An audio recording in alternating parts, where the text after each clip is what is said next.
If you're playing word bearers, do you really want that loser Abaddon on the table with you? No, come on, you want a word bearer's Terminator Lord. So I'm converting Abaddon into a word bearer. He's gonna get some books, some scroll work, he's gonna get candles, and of course demonic mutations. First, I've got to do a little bit of cleanup, because there's these eyes of Horus symbols all over his armor, on the shoulder pads, the legs, everywhere. And I want to scrape those off. And a little pro tip, put a band-aid on your finger before you start, because a blade like this doesn't puncture the band-aid, but it will puncture your skin. So now you're safe. If it slips, you're not gonna hurt yourself. So clean up, and then, okay, his armor is clean. It wasn't that hard to do. There was a little eye over here, and I scraped that off, but I kept the Chaos Undivided symbol, because, you know, word bearers, they don't know what loyalty is. So the other part was his shoulder pad. There was a big eye on there, and that one is clean now. Just lots of scraping with the knife, a little bit of sanding down, and then with a little bit of plastic glue to sort of clean it up and make it as smooth as possible, because, you know, now I need to have some decals there to decorate it later. Here we go. The Abaddon, he needs weapons. He has a claw in one hand, a sword in the other, but weapons in Warhammer 40k, they are iconic, right? You don't equip your Deathwing Knights with swords. They have maces. You equip your Vanguard veterans with lightning claws, and word bearers in the same way. I think he should have a big ass mace, modeled after, of course, the Primarch Lorgar. So I went digging through my spruce, and I got this thing over here, a Skaven plague furnace, and I like these balls over here that they have. This one, that one. There's like flames coming out of them. They're pretty crude, but I think I can make something cool out of this. But this is not enough. I need a shaft as well. And for that, I'll get this Black Legion Terminator arm. It's the right side, comes with a hand, which I'll need anyway. And I can just cut off this head over here. So I'm just gonna snap this down a little bit to size, make it easier to work with. And then bit by bit, there we go. That's enough of the arm gone. And then I think I want to keep this sort of power unit over there with that hose, because otherwise it's going to look a little bit too much like a fantasy mace that isn't powered. So I think I can just get rid of this blade and then get this on here already. And I think I need to cut off that little spike. But then I glue on this piece and it will look like this. And I think that's pretty cool. This looks pretty word bearer-y, like a word bearer.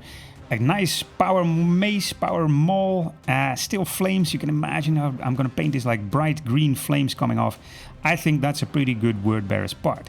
Now on the other hand, he wears a big power claw, but word bearers, they don't mind a little bit of possession and a little bit of mutation. So I'm going to see if I can find a really nice, nasty, demonic claw for him. And of course I got one right here from the actual Daemon Prince kit. And guys, if you really like kitbashing and you want to get into kitbashing yourself, just buy the leftover sprue from your friends. This is from Mario, a good friend of mine. He sells me his sprues, I buy his garbage, he doesn't want it, and I can make these videos with them. Really, go through your local shop, go to your local gaming club, ask people, hey, you want to sell me your leftover sprues? Give them a few euros for everything, and you can have some really cool kitbashing material. So, let's see how I can fit this claw onto Abaddon's torso. There, that looks alright. The claw is big, it's oversized, absolutely true, but Abaddon himself, the original model, also walks around with his massive power claw. So I think it fits him, it fits the aesthetic of the model. Now, the original model, Abaddon, he has a couple of bolters underneath here, but word bearers, they carry flamers, because how are you going to bring the new word without scorching away the old? So what I got over here is, again, Black Legion Terminators. They got these combi bolters that also have the opportunity to have a combi flamer attached. So I'm just going to see if I can stick at least one of these under there. It might not be both. You know, the bolter that Abaddon comes with is double-barreled.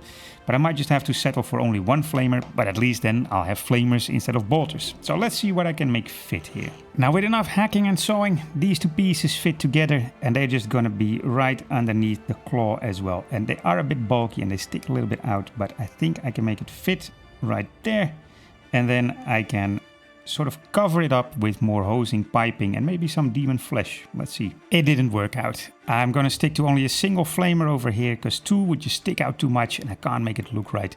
So a single flamer will have to do. And then this other piece of Abaddon that goes over here, that pipe, that hose, goes straight into the arm. I like that as well. I'm going to glue that. I'm going to get some green stuff. I'm going to cover this up.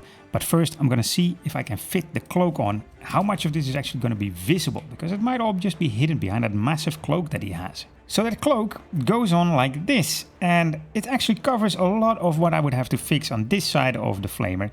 But on this side, I still have this gap in his hand, and it's kind of floating, this flamer. So I'm going to see if I can make some demonic skin grow over the flamer, sort of incorporate it into the demon head. It would be pretty cool.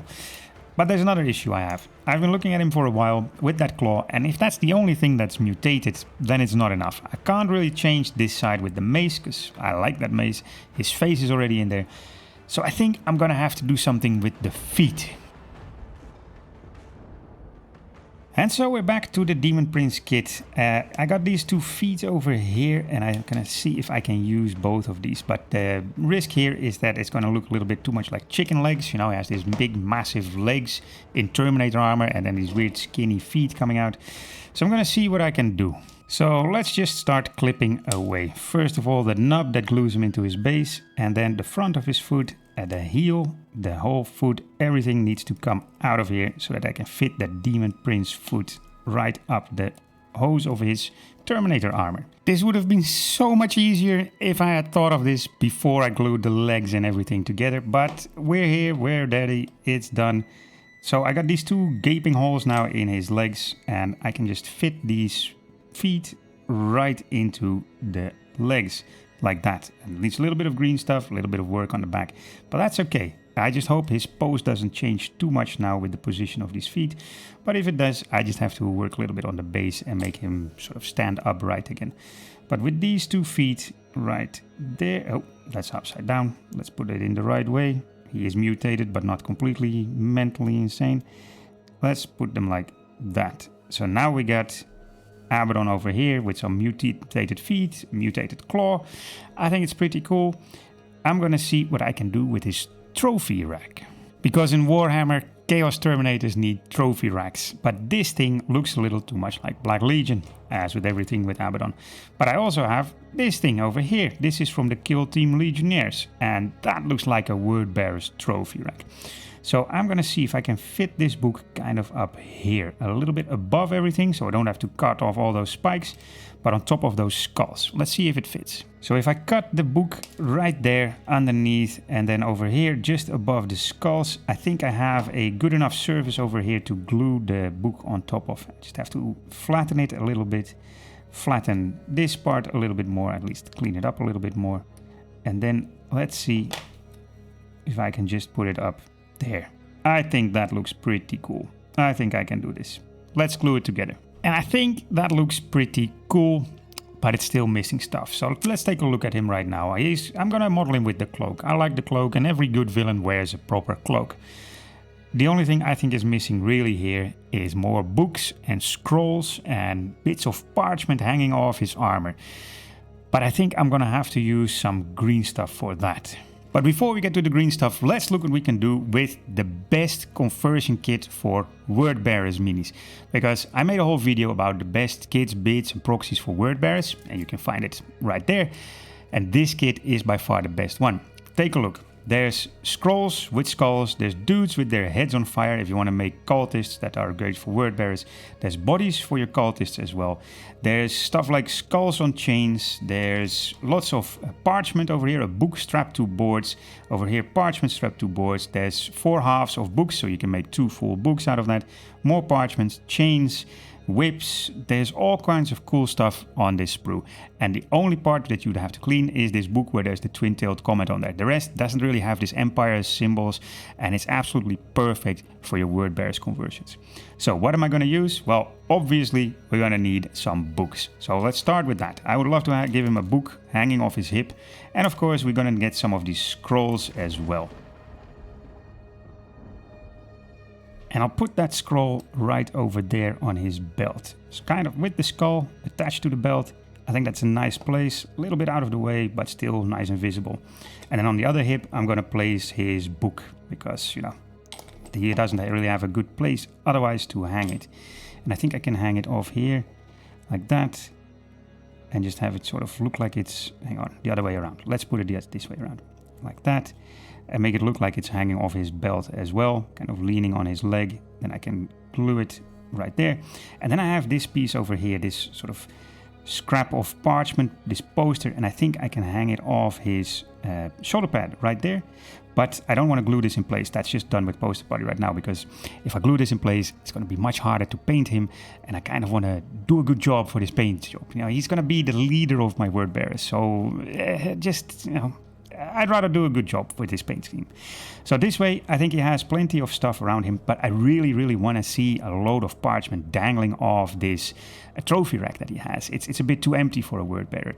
And I have to think if I can find some way to get some candles or something. And I don't know if I have candles in my bits box. So let's see. Oh yeah, I found some cool ones. This little Nighthaunt dude, he's very old. I bought this like 7 or 8 years ago.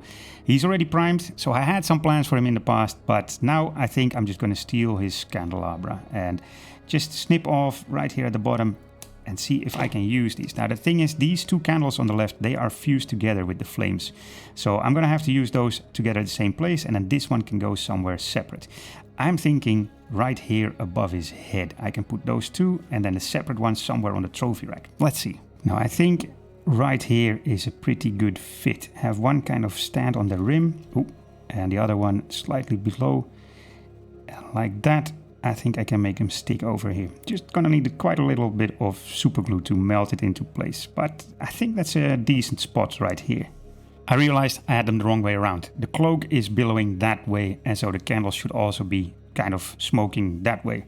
Now over here, I just clipped off the spike, put the candle on top, and now I'm just going to put this trophy rack in place as well, because I think I can paint this all at once, because it's part of the armor, and then, you know, anything I paint the armor with, I'm going to paint the trophy rack with anyway. So if this goes into place right here, now we have a pretty cool looking trophy rack. Let's get rid of that piece. It's stuck there with poster putty anyway. And I think like this, it's time for some green stuff scroll work. So I got a little ball of green stuff here, and I'm just going to roll it flat with this green stuff roller. This is from Green Stuff World. I highly recommend getting one if you want to do a little bit more with green stuff than just fill up the holes. And there's a link to it in the description below. You can get it straight from there. And I get a little kickback because it's an affiliate link.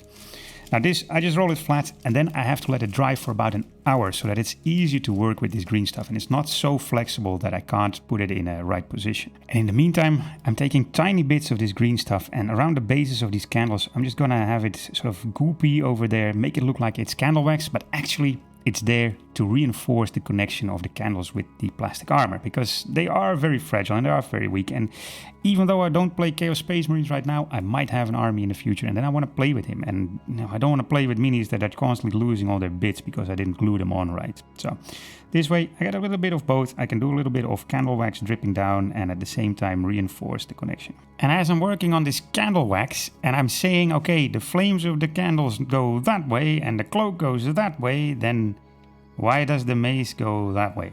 So I'm gonna have to break this off, repositioning it, and then see if I can get it sort of billowing all in the same direction, because it's a bit weird if it doesn't. So something like that. I think that's better. Now all the flames, all the smoke, all the cloaks and all the cloth, everything is billowing in the same direction, and we no longer have this ball going the opposite direction.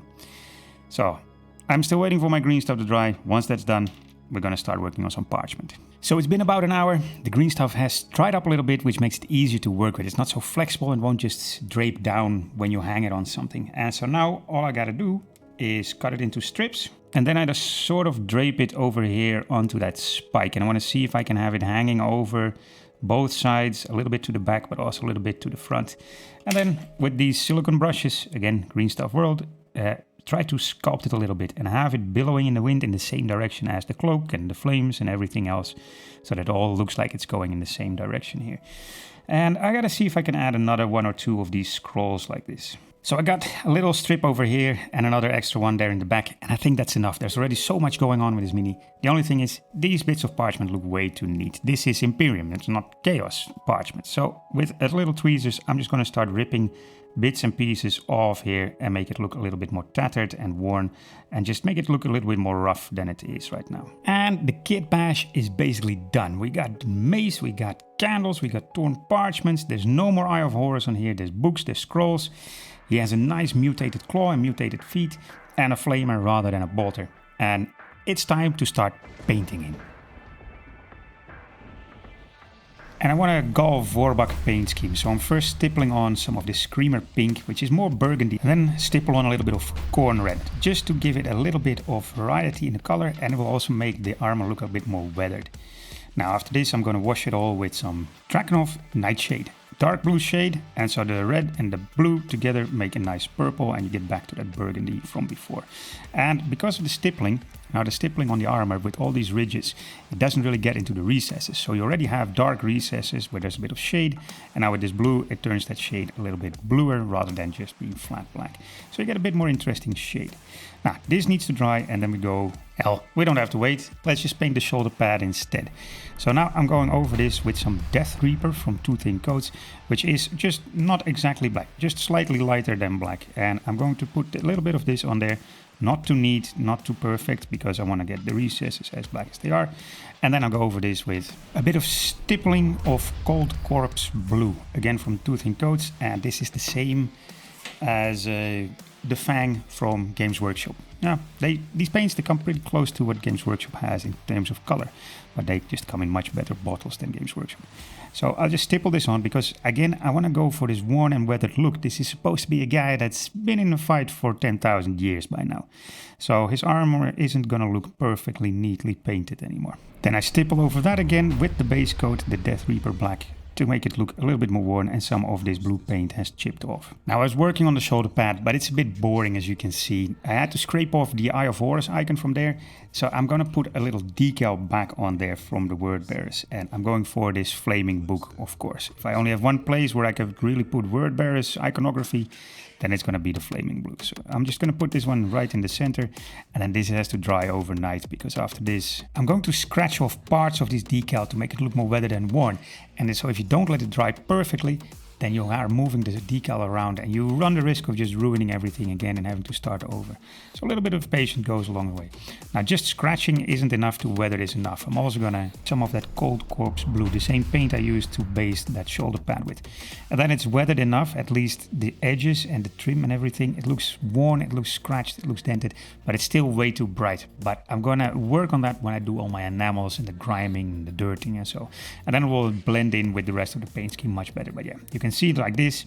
This is just like a cartoony little icon on a kind of grimdark marine. It's not grimdark yet, but we'll get there. Now it's time for the trim, and I'm gonna start pretty dark with some Iron Warriors. This is just very dark metallic and will give it a little bit of a shine. After this, it's time to paint everything white. And this is of course going to take a while. I need at least 5 layers, maybe 7, maybe up to 10 to make it really, really white. And I want to paint this bright white. The cloth, the skulls, the scroll work, all the papers, the skin. It all needs to be bright, bright white, so then we can grime it. And it's also a good way to make some extra contrast, make stuff stand out, and just sort of draw the attention to the face, the candles, everything else. Oh yeah, all the flames, everything, all that needs to be white. So this is going to take a while. Yeah, while I was painting him white, I found out that he actually has a hole in his head where his top knot is supposed to be placed inside his head.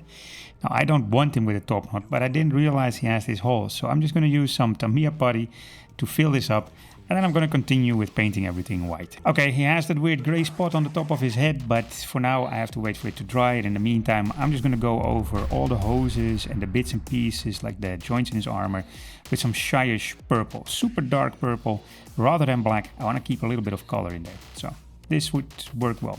Let's get back to all the whiteness on this model, because it's all too white, and if now I would grime it up, it all just looks the same, and I don't want that. I want a little bit of variety. So first, some of these parchment get a little layer of Seraphim Sepia, and I'm also going to pick out one or two of the skulls. Then Mortarion Grime Shade for this scroll over here, and I'll pick out another skull again. Agrax Earth Shade for the book here at the top, and the candles, and again I'll pick out one of the skulls with this shade as well. Thonian Camo Shade for the leftover skulls. This is nice and green, makes it almost look like there's already some moss growing over there. And then finally, Targor Rage Shade for any of the exposed skin. Look at that, how simple you can make it look so much more interesting with just a couple of washes over white. Seraphim Sepia, Thonian Camo Shade are staples for almost all my paint schemes. Targor Rage Shade, great for this demonic flesh. Agrax Earth Shade, who doesn't have Agrax Earth Shade? And then what was the last one that I used? Oh yeah, Mortarion Grime. First time I'm using it.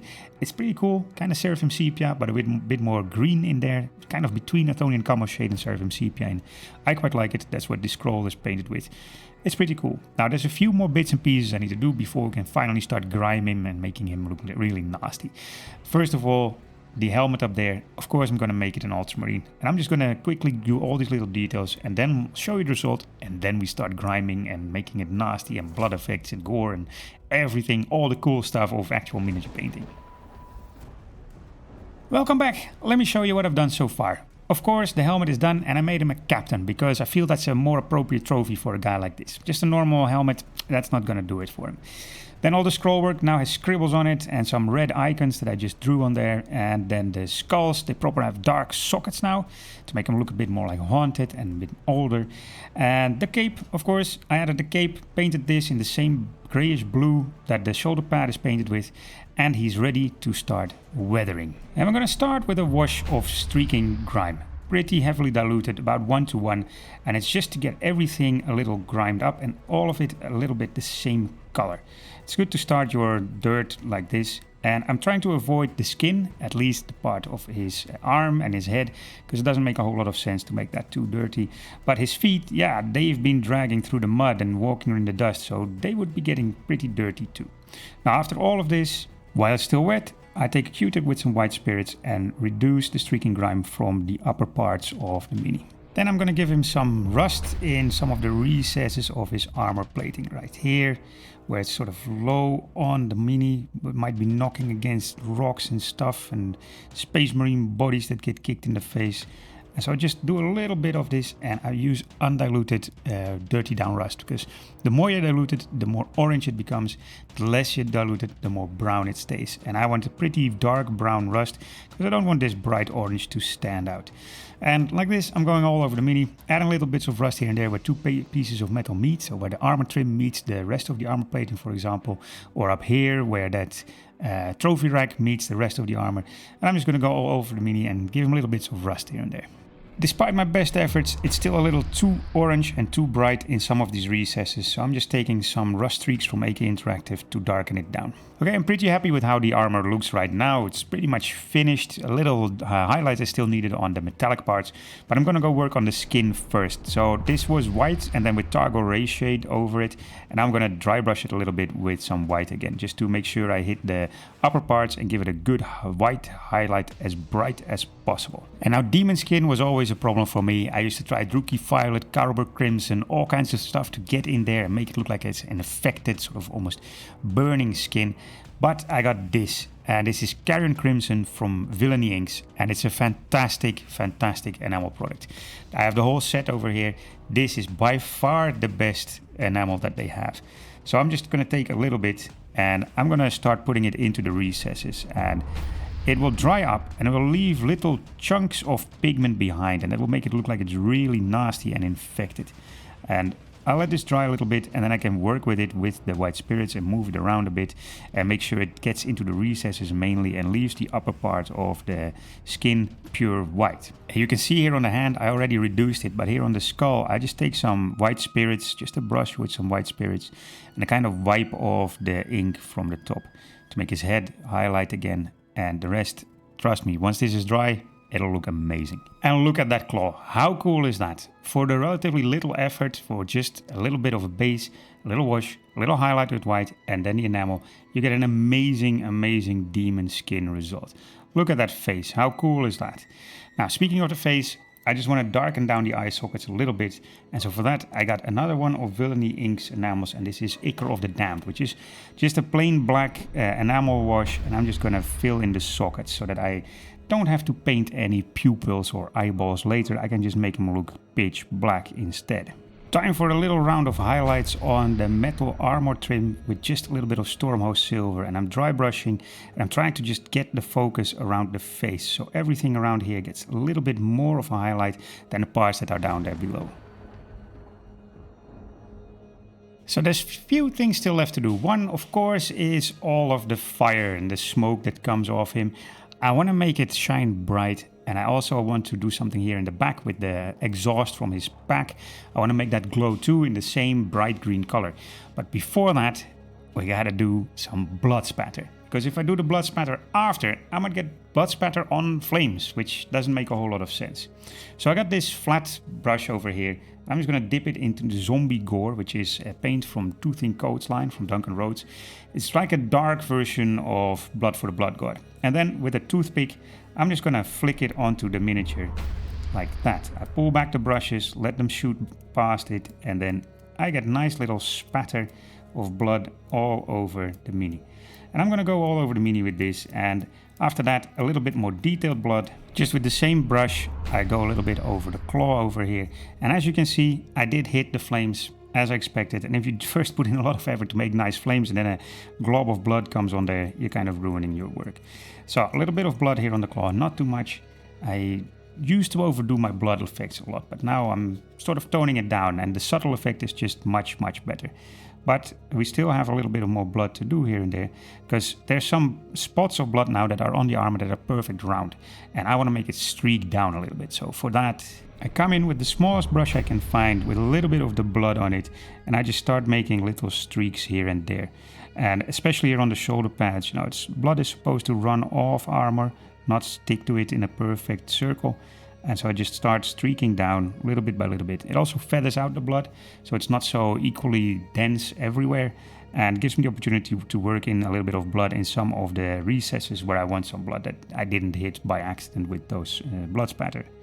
So after this, it is time, I think, for the weapons. Because don't forget, there is a flamer underneath that claw over there. You might almost forget it with all the visual power that's going on here, but I want to give it a little bit of heat damage. So with some Balthasar Gold, I paint the tip of it until pretty much that ring over there. Then I wash about half of it with some Druchii Violet. Apparently I'm washing all of it with some Druchii Violet, but I'll clean it up afterwards. It needs to have a little strip of the pure Balthasar Gold at the edge here where the trim hits. So then finally I simulate a little bit of soot forming by dry brushing with some black over the tip. And now the mace. For that I'm gonna use some Tesseract Glow. And this is of course also going on the candles and there on the back for the vents of the armor. And this is just the starting point. This will give it a nice little greenish glow, and then I'm gonna dry brush with ever darker greens, starting with some Mood Green, then Caliban Green on top of that, and then finally some black for the very tips of the flames where it's almost already turning into smoke. Now, the mace still needs some work, so for that I'll start with a layer of Iron Warriors, and I'll try not to paint in those little green dots that I just painted before. And then dry brush lightly with a bit of silver, and then finally I got a little bit of that Villainy ink Carrion Crimson again, because it's not just good for demon skin, it's really good for some coagulated blood as well. So I'm just trying to get it here in the recesses, the ridges, where this sort of strap around the ball meets the rest of the ball, and it will settle in there, it will dry up, and it will look like it's like really dried, cooked blood, because this mace is probably flaming hot if there's fire coming out of it. So that would make decent sense. Now, time to work on the base. And I'm just using the standard Abaddon base, but I made a little modification. I put another Space Marine head here on the chest of this dead Space Marine, because the way his feet are positioned right now, they're not able to fit flat on the base. So like this, it looks like that claw is sort of holding that Space Marine head down there. And it gives me the opportunity to make something a little brighter there on the base as well. But it's going to be pretty much the only bright thing on the base, because I really like this look together. I think it works well. A super dark base with him on top. It works out nice. So I'm first going to start with some texture paste around it, and I'm going to use Astro Granite Debris. A basic texture paste, doesn't crackle or anything, and it's nice gray, which gives me the opportunity to darken it again. Now add some black and brown washes to this, and I got a nice dark base. And I skip ahead a little bit because it's all pretty much the same as what I've done before. Take a look. The Ultramarine, same blue as the Ultramarine helmet on his trophy rack, you know, same stuff. Skulls, again, same stuff as the trophy rack.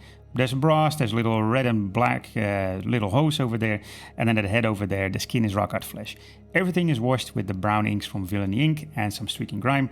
And now I'm just going to add a little bit of blood over here from the neck of this head to make it look like this is maybe a relatively fresh kill right there. And just make it stream down. I'm using this very old, nasty dry brush to make it look a little bit more, I don't know, just nasty, spotty and not so smooth. And just make it flow down a little bit. I think that's good enough already. It doesn't need to be a lot because the Abaddon conversion that's on top of it, that's the focus of this video anyway. Then I have this little bit over here, which I think is pretty cool. This is from the Inquisitorial Agents kit, and I like it. A servo skull that carries a book, very fitting for the word bearers. I'm gonna fit this on the base with him, and then together they look like this. And I'm really happy with how he turned out. He really screams word bearer to me. It's all there, the scrolls, the books, the skulls, the mutation, the green hellfire that is there. I love it. And the mutated skin, it's so easy with the Villainy inks. I've just got them, I just started experimenting with them. This is the first time I'm using them. And just paint something white, use the ink over there, and you've got this amazing infected demon skin. I really love it. I'm going to experiment more with them in future videos. Now the base is very simple, and I like to keep my bases fairly simple because otherwise I feel it might detract from the miniature himself. The little servo skull, I like him. He's a fun little addition, and overall I think it ties the miniature together. I really liked this kit bash, and if you enjoyed this, let me know what you want me to kit bash next, because I am in the mood for more of this stuff. I'm already planning on an Iron Warriors Abaddon, an Alpha Legion Abaddon. What else can we do? And in the meantime, you can enjoy this video next.